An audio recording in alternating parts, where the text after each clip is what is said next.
Bapak ini sudah mendengar Bapak itu yang mau Ferry Amsari ditangkap, Ferry Amsari, yang mau Ferry Amsari ditangkap, Ferry Amsari, yang mau Ferry Amsari di penjara, Ferry Amsari. Bapak Ibu sekalian,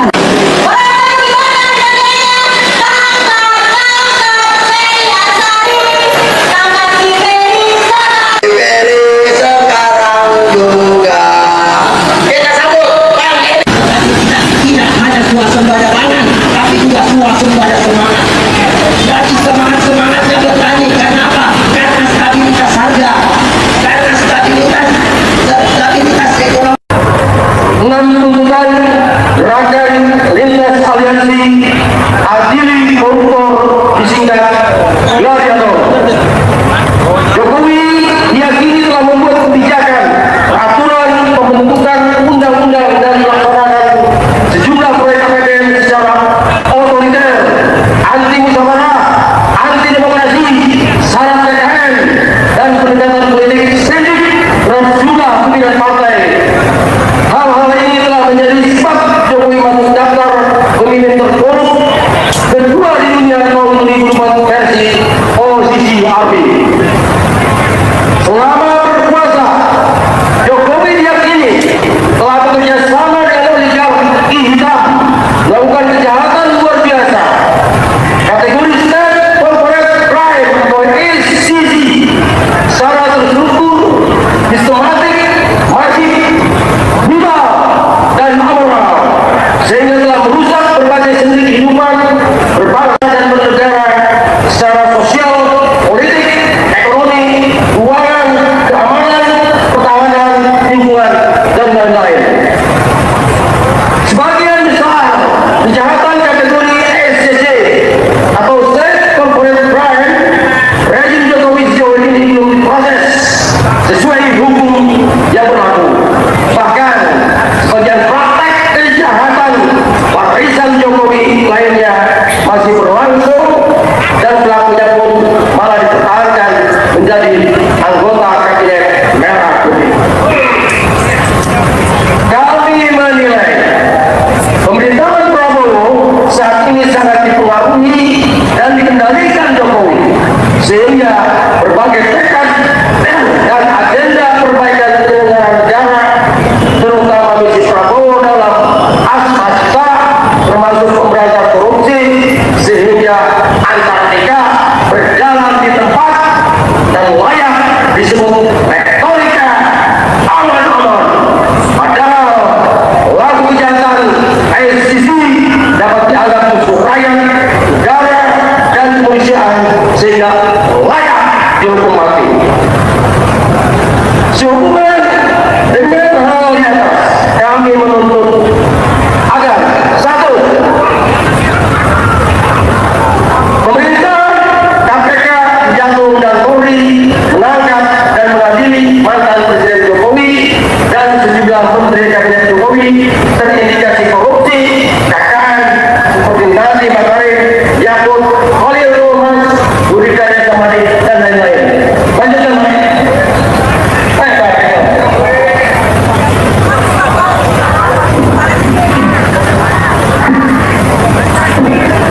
Kedua, Presiden Prabowo meresapel kabinet merah putih dari menteri-menteri terindikasi KKN dan menjadi anggota geng Solo seperti Airlangga Hartarto,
menyaksikan cuplikan video yang sangat menarik.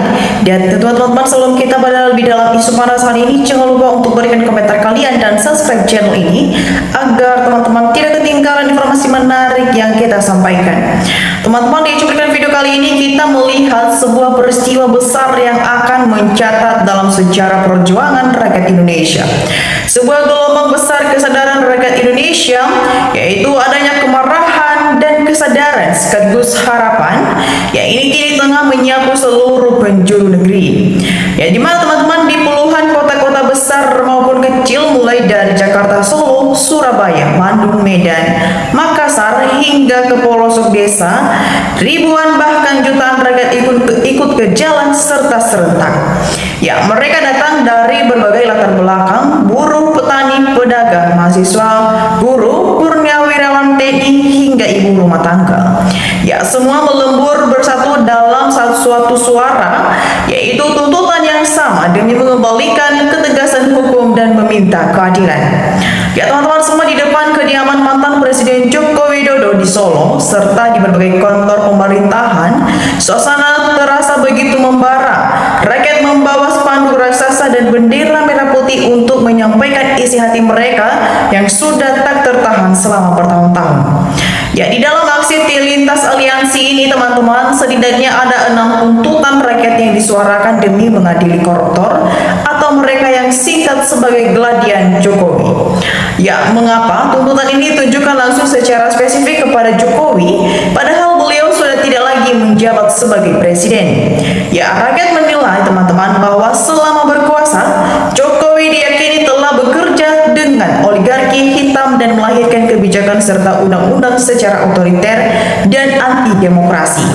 Ya, rakyat menuntut agar pemerintahan, KPK, Kejaksaan Agung dan Kapolri segera menangkap serta mengadili mantan Presiden Jokowi beserta menteri-menterinya yang terindikasi korupsi. Ya teman-teman, selain itu rakyat juga menuntut Presiden Prabowo untuk segera mereset atau meremedialkan kabinet merah putih di menteri-menteri yang terindikasi KKN atau dianggap sebagai dari geng Solo.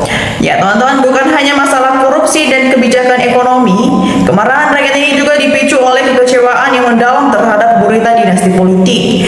Rakyat menyuarakan, dulu kami percaya padamu Pak Jokowi, kami dukung 2 periode karena kami kira Anda akan membangun Indonesia, tapi kenyataan tujuannya cuma satu, mengubah negara ini menjadi milik keluarga dan mewariskannya kepada anak.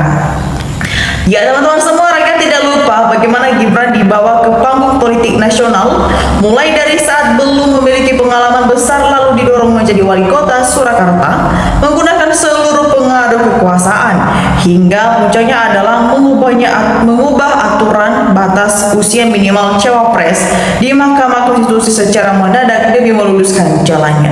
Sekarang ketika demokrasi dianggap hancur, rakyat menuntut Jokowi bertanggung jawab penuh untuk menghentikan dinasti politik karena Indonesia bukan milik satu keluarga. Nah teman-teman semua, tuntutan ini kini bukan lagi dari salah satu kelompok atau satu daerah saja, ini melainkan permainan oleh ambisi kekuasaan segelintir orang. Nah teman-teman semua, bagaimana tanggapan kalian melihat fenomena gelombang aksi dan tuntutan rakyat yang begitu masif ini? Silakan teman-teman berkomentar secara sehat di channel ini dan jangan lupa untuk bagikan channel ini ke teman-teman kita yang lain agar banyak yang melek akan politik. Di sini juga teman-teman kita mulai di kolom komentar di bawah, ada banyak komentar-komentar dari netizen dan mari kita lihat bersama teman-teman bagaimana perkembangannya. Ya teman-teman, di sini disampaikan oleh teman kita Suwito, Jokowi dan termul di demo terus sampai titik darah penghabisan. Teman-teman, kita lanjut. Homilas Siti memberikan tanggapannya, adili Jokowi, ditnya sangat sadis, tangkap. Teman-teman, disampaikan oleh teman kita Hansir, di sini dapat pendapat Prabowo DPR MPR takluk di ketiak Jokowi, tinggal ulama, rakyat dan mahasiswa yang menjadi harapan Indonesia. Ya teman-teman, kita lanjut. Yaya Rokayah memberikan tanggapannya, bukan saja Jokowi yang harus diadili, para termulnya juga harus ikut diadili karena pendukung kejahatan banyak di medsos para termul dan rekam jejak tidak akan hilang. Ya teman-teman, kita lanjut. Di sini juga teman kita memberikan tanggapannya gimana perasaan Jokowi kalau memang merasa korupsi, mending kembalikan saja kepada pemerintah biar nyaman, kasihan anak cucunya. Bagaimana kalau Pak Jokowi sudah tidak, keluarganya mau jadi apa? Pasti dituntut rakyat terus-menerus dihujat dan dihujat. Ya teman-teman, kita lanjut. Di sini juga teman kita Para Teguh di sini ada berpendapat, mantap, hanya mahasiswa yang mampu menegakkan keadilan, kami masyarakat sepil mendukung. Teman-teman, Red Minot memberikan tanggapan, Jokowi itu cuma dijemput paksa, bukan untuk mendapat keadilan kayak rakyat. Biasanya Jokowi Widodo cuma ditahan, bukan dipenjara. Gimana layaknya rakyat jelata? Teman-teman, kita lanjut. Di sini juga teman kita Muhammad memberikan tanggapannya, selama masih menggandeng Gibran dan membiarkan Jokowi berkeliaran kemana-mana, rasanya berat bagi Prabowo untuk bisa bertahan walau hanya satu periode. Jika Prabowo ingin bertahan periode, kuncinya gampang, adili Jokowi dan mengusulkan Gibran. Ya teman-teman, kita lanjut. Di sini juga teman kita Sukadi memberikan tanggapannya, kalau aparat penegak hukum tidak RNI tangkap yang dikhawatirkan nanti rakyat mendemo bertindak bisa lebih berbahaya. Teman-teman, Adies Lau memberikan tanggapan, negara jangan kalah sama keluarga geng Solo, adili segera, adili keluarga Jokowi dan para termul supaya negara aman tentram. Teman-teman, kita lanjut. Abdurrahman memberikan tanggapannya di sini, coba lihat rakyat Prabowo, kamu juga demikian nanti kalau tidak mau merubah sikapmu untuk memihak kepada rakyat, bukan memihak kepada oligarki. Ya teman-teman, kita lanjut. Di sini juga teman kita Dipias Mawah di sini dia berpendapat, seperti ini caranya kepada seluruh rakyat kecil negara Republik Indonesia ini. Syarat menjadi presidennya, pemerintahan negara Republik Indonesia ini harus memberikan bantuan emas 1 kilo per kakak per bulan kepada seluruh rakyat kecil negara Indonesia ini. Jika tidak seperti ini caranya, maka tidak boleh lagi menjadi presiden ya. Siapa saja harus seperti ini caranya. Sampaikanlah pesan ini kepada seluruh para pejabat politik negara Republik Indonesia. Assalamualaikum. Ya teman-teman, kita lanjut. Di sini juga teman kita Suroyo memberikan tanggapannya, setuju Jokowi ditangkap dan kronikornya diadili sesuai kekalahan, segera tangkap. Teman-teman, kita lanjut. Di sini juga teman kita Moh Buyami memberikan tanggapannya, gara-gara Jokowi urusan ijazah, kasus korupsi menyebut nama Jokowi, masalah jadi negara makin gaduh terus. Ya teman-teman, kita lanjut. Di sini juga teman kita Pak Slamet memberikan tanggapannya, Jokowi memang manusia bermasalah, pembohong besar, rakyat ditipu oleh pencitraannya, sita harta Jokowi kembalikan kepada negara, usut tuntas ijazah palsu itu. Nah teman-teman, bagaimana tanggapan kalian mengenai isu polemik ini dan tanggapan teman-teman kita? Jangan lupa teman-teman untuk berikan opini sekalian di kolom komentar di bawah. Dan demikian saja untuk cuplikan video kali ini. Jangan lupa saksikan video berikutnya, tak kalah menarik. Salam NKRI, Harga Mati.